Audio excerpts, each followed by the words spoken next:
Hi, I just had a little message come in, a little question come in on a message, and it asked, how is it that you stay so positive, that you stay so upbeat all the time? And first, I just want to say, um, I'm not always positive. I'm not always upbeat. And I thought I'd just answer with this little video to explain kind of the way that I've structured my life, because I do think that I am more positive and more upbeat most of the time than a lot of the people that I know. But I do want everybody to be really, really clear that I do get in stuck states. I do have disempowering moments from time to time. Things come up, and I question why they have to be that way.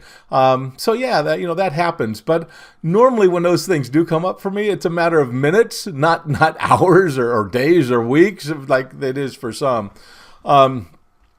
For me, I think a lot of my positivity, if you want to call it that, my optimism is innate, God-given.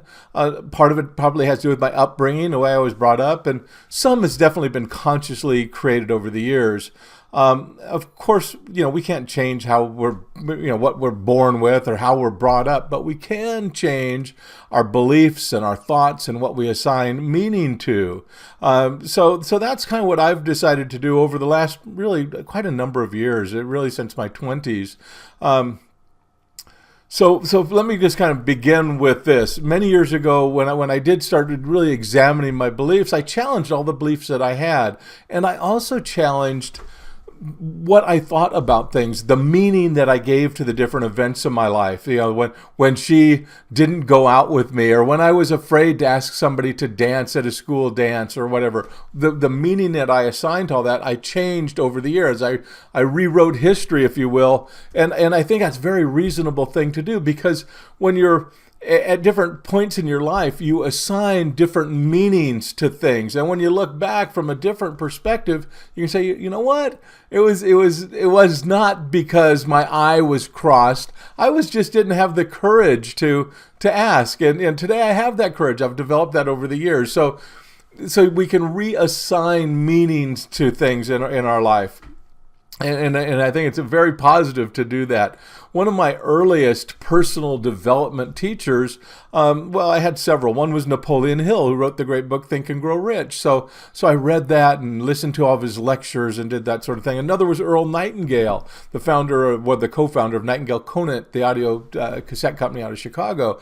I did have a chance to meet with Earl, and it's these mentors, these teachers that really laid the foundation when I was in my 20s. And then later on in life, it was Jim Rohn and Tony Robbins and Parker Palmer and many, many, many others that I've listened to and learned from and enjoyed, and I think who've had an impact on my thinking that resulted in being able to be more positive, more upbeat most of the time. As you're watching this right now, I'm preparing for a 700-mile commute, my commute from Southern Oregon to Los Angeles, where I work. And during this 10-plus hour drive, I'm going to be listening to several audiobooks, or at least segments from different books. I'll probably re-listen to parts of The Artist's Way by Julia Cameron, and The Four Agreements by Don Miguel Ruiz, and Love What Is by Byron Katie. These are some of the things that are kind of in my standard listening library. I have a ton of books on tapes that I listen to, and I'll spend a lot of time on that drive listening and thinking about how I can implement what I'm hearing and what I'm learning, and see how it applies in the day-to-day of my life. I'm going to think about how I can be a better husband, a better father, a better friend, a better Santa Claus, a better actor, a better performer. All of those things seen through the filter of whatever it is that I'm listening to, whatever it is I'm trying to get better with.